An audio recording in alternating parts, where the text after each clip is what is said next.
Hello, माझं नाव वर्षा तोरगलकर आहे. मी freelance journalist आहे आणि मी पुण्यातून काम करते.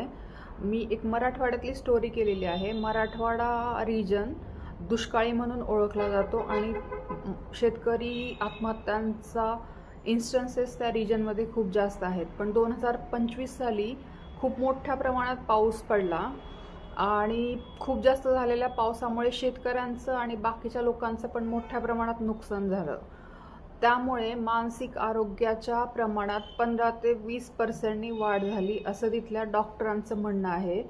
गव्हर्नमेंटच्या सिव्हिल हॉस्पिटलकडून मानसिक आरोग्यासाठी एक प्रोग्राम चालवला जातो आणि त्या प्रोग्रामच्या अंतर्गत वेगवेगळे कॅम्प अरेंज केले जातात. लोक civil hospital, primary health centre, community health सेंटरला ट्रीटमेंटसाठी भेट देतात आणि त्यानुसार 15 ते 20% पेशंटमध्ये वाढ झालेली आहे.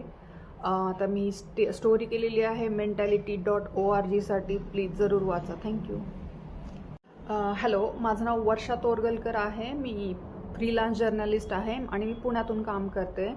मी एक मराठवाड्यातली स्टोरी केलेली आहे. मराठवाडा रिजन दुष्काळी म्हणून ओळखला जातो आणि शेतकरी आत्महत्यांचा इन्स्टन्सेस त्या रिजनमध्ये खूप जास्त आहेत. पण